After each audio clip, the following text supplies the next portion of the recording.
Shalom sidang jemaat yang dikasihi oleh Tuhan. Hari ini kita kembali merenungkan kebenaran firman Tuhan yang diambil dari Kisah Para Rasul pasalnya yang pertama, ayatnya yang ke-6 sampai ayatnya yang ke-11. Dari beberapa ayat ini saya akan baca untuk kita sekalian di ayatnya yang ke-8 sidang jemaat. Demikian bunyi firman Tuhan. Tetapi kamu akan menerima kuasa kalau Roh Kudus turun ke atas kamu, dan kamu akan menjadi saksiku di Yerusalem dan di seluruh Yudea dan Samaria dan sampai ke ujung bumi. Apa yang saya bacakan tadi sidang jemaat berkaitan, berhubungan dengan peralihan dari pertanyaan salah satu murid kepada Tuhan Yesus berkenaan dengan pemulihan bangsa Israel. Tapi Tuhan Yesus tidak mau para murid dipusingkan dengan urusan Israel dalam pemulihan sebagai sebuah bangsa. Tuhan Yesus mau fokus kepada para murid dengan sesuatu yang baru sidang jemaat, sesuatu yang menjanjikan, yang tidak ada kaitannya dengan bangsa Israel, tetapi berkaitan dengan eksistensi keberadaan para murid itu sendiri. Sebelum Yesus naik ke surga, pernyataan ini diberikan kepada para murid bahwa mereka harus menjadi saksi mulai dari Yerusalem, Yudea sampai ke ujung bumi. Nah, dalam rangka memperingati peristiwa penting, yaitu hari raya kenaikan Yesus ke surga sidang jemaat, kita akan membahas bagian ini dengan tema kenaikannya ke surga. Jadi kita memperingati peristiwa kenaikan Yesus ke surga. Tema kita pun sama, yaitu kenaikannya ke surga, kenaikan Yesus Kristus ke surga. Yang pertama sidang jemaat, kenaikannya ke surga mau membuktikan kepada siapapun, termasuk kepada kita, bahwa Yesus itu, Yesus Kristus bukan berasal dari dunia ini, tetapi Yesus Kristus berasal dari surga, sebagaimana ayat yang ke-9. Mengapa Yesus berasal dari surga? Nyatanya dia tidak di muka bumi ini setelah peristiwa kebangkitan. Sekalipun 40 hari Tuhan Yesus terus memperlihatkan diri kepada para murid berulang kali di beberapa tempat, berulang kali juga memberikan pengajaran kepada para murid. Setelah tiba waktunya, Tuhan Yesus naik, terangkat ke surga. Bukti dia terangkat ke surga, bukti dia bahwa bukan berasal dari dunia ini, bukan berasal dari bumi ini. Yang pertama, dibuktikan dengan terangkatnya dari permukaan bumi. Terangkat sampai tidak dapat dilihat lagi oleh para murid sidang jemaat. Gaya gravitasi, hukum bumi tidak berpengaruh atas diri. Apapun juga yang terangkat dari bawah ini, apa saja yang dilempar ke atas, pasti kembali ke bumi. Tetapi Yesus Kristus tidak demikian sidang jemaat. Yesus terangkat, dia naik menuju surga dengan kuasanya, tanpa dibantu alat dan tanpa menggunakan apapun. Dia naik ke surga secara fisik, bukan dengan rohnya, tetapi benar-benar fisik. Naik, terangkat, membuktikan sekali lagi Yesus bukan berasal dari dunia ini. Bukan hanya itu sidang jemaat, narasi yang dibangun oleh para malaikat, 2 orang malaikat yang berada di tengah-tengah para murid, yang dimana para murid masih melihat ke atas, malaikat mengingatkan para murid bahwa Tuhan Yesus Kristus itu memang benar-benar terangkat, benar-benar menuju surga, bukan menuju planet lain, bukan menghilang sidang jemaat. Tetapi di mana Yesus berasal, dia kembali ke asalnya setelah menjalani misi sebagai manusia, sama seperti kita sidang jemaat. Tapi dia bukan manusia biasa. Dia adalah Allah yang dari sorga menjadi manusia.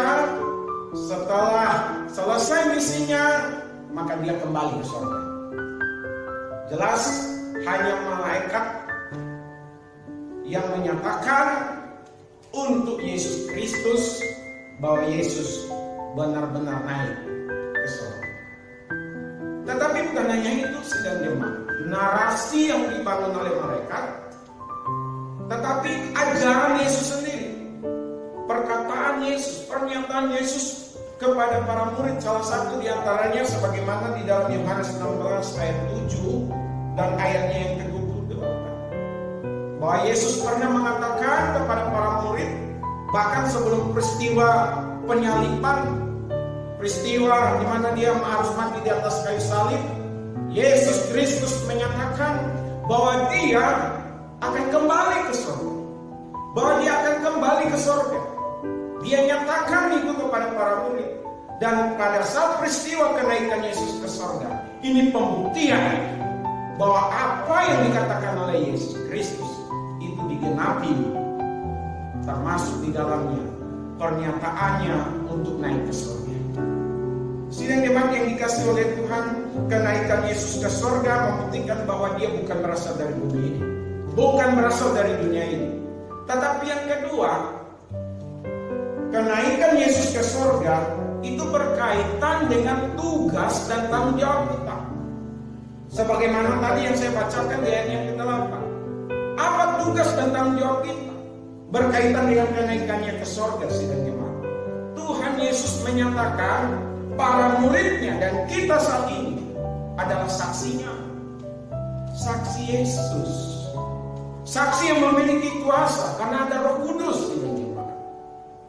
Kalau ada Roh Kudus di dalam diri seseorang, maka ada kuasa di dalam dirinya dan dia akan sanggup menjadi saksi Tuhan melalui perkataannya, melalui perbuatannya sedang jemaat, melalui tugas-tugas yang dilakukan dalam pemberitaan firman Tuhan atau Injil kepada orang lain. Mujizat Tuhan seringkali menyertai kita atau menyertai seseorang yang sedang mengabarkan Injil. Jadi sidang jemaat, kenaikannya ke surga ada kaitannya, ada hubungannya dengan tugas dan tanggung jawab kita.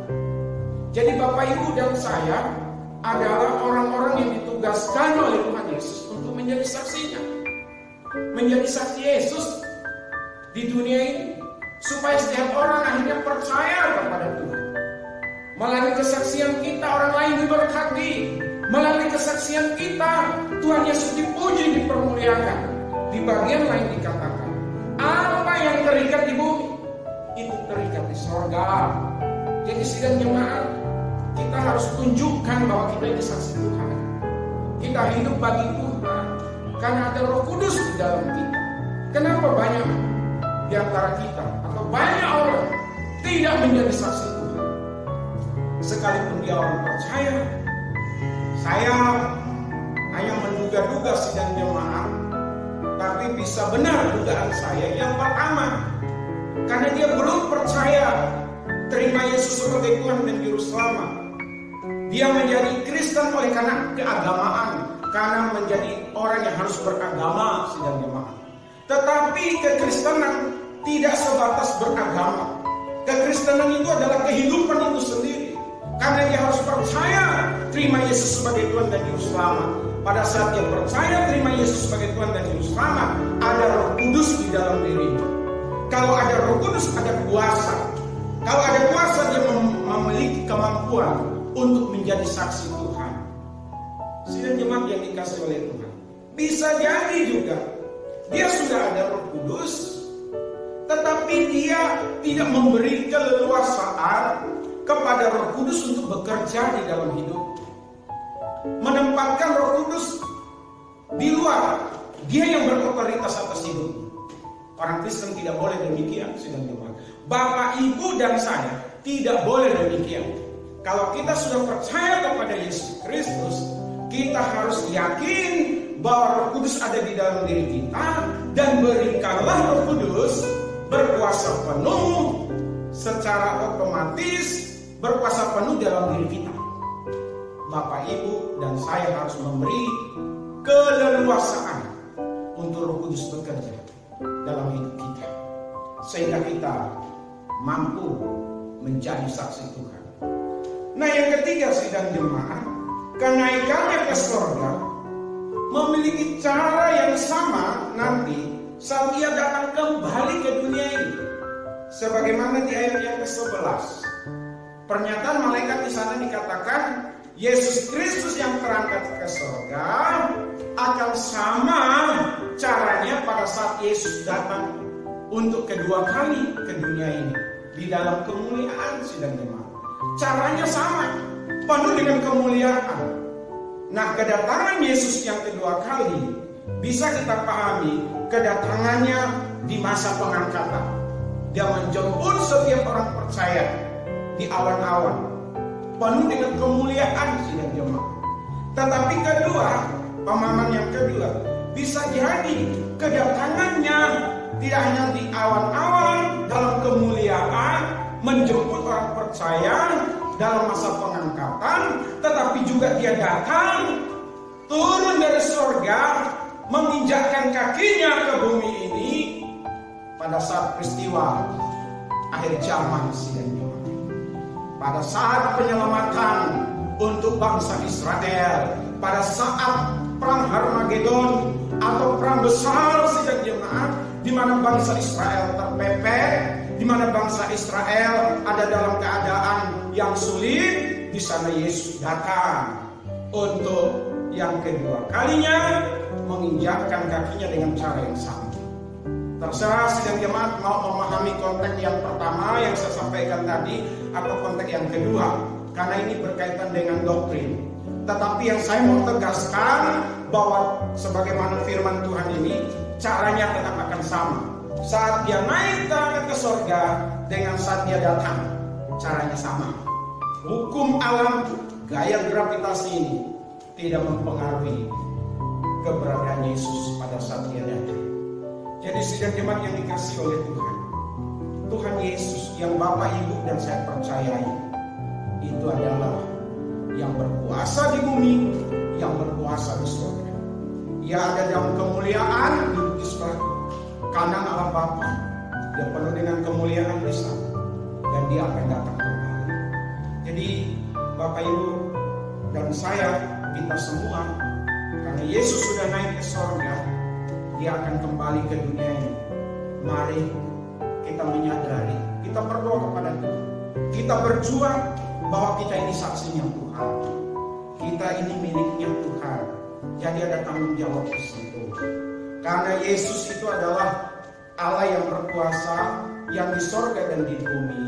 Kita harus yakin bahwa kita tidak sendirian, karena ada Roh Kudus yang sudah diperuntukkan untuk kita, yang telah mendiami hati kita untuk ada dalam kehidupan kita. Jadi Yesus juga nanti akan datang dengan cara yang sama. Bapak, Ibu, saya, siapapun kita yang sudah percaya kepadanya, sungguh-sungguh menyiapkan diri. Kalau dia naik ke surga, dia akan kembali menjemput orang percaya. Saya percaya Bapak, Ibu, dan saya hari ini diberkati oleh Tuhan. Tuhan Yesus memberkati kita sekalian. Mari kita tundukkan kepala, kita berdoa. Bapa di surga, hari ini kami memperingati hari kenaikan Yesus Kristus ke surga setelah misinya di dunia ini selesai. Apa yang telah disampaikan hari ini menjadi penghiburan sekaligus menguatkan kami, Tuhan, untuk kami sadar, benar sadar bahwa kami ini adalah saksi Tuhan. Harus efektif, harus mampu menyatakan sebagai saksi Tuhan. Sekaligus kami menyiapkan diri, karena Tuhan Yesus akan datang kembali ke dalam dunia ini. Terima kasih banyak Bapa di sorga. Berkati setiap kami, kuatkan setiap kami, hiburkan setiap kami. Kami berdoa bersama pada saat kami diperhadapkan dengan keadaan-keadaan sulit, keadaan-keadaan susah. Biarlah kami tetap fokus kepada Tuhan. Kami tidak terpancing oleh suasana yang ada, tapi kami terus maju di dalam Tuhan. Sekalipun banyak tantangan, banyak kesulitan. Kami berdoa untuk kebaktian rumah tangga yang sekarang ini diadakan. Benar-benar diadakan dengan serius, diadakan dengan sungguh-sungguh, dan setiap umat Tuhan dimanapun untuk terus mengadakan ibadah keluarga dan mendengar firman Tuhan. Terima kasih untuk segala kebaikan Tuhan. Berkati gereja Tuhan dimanapun berada, juga badan-badan misi ya Tuhan. Kami berdoa untuk pemerintah kami. Biarlah pemerintah kami juga terus mampu, baik di pusat maupun di daerah, membangun bangsa ini. Kami berdoa untuk kehidupan umat beragama.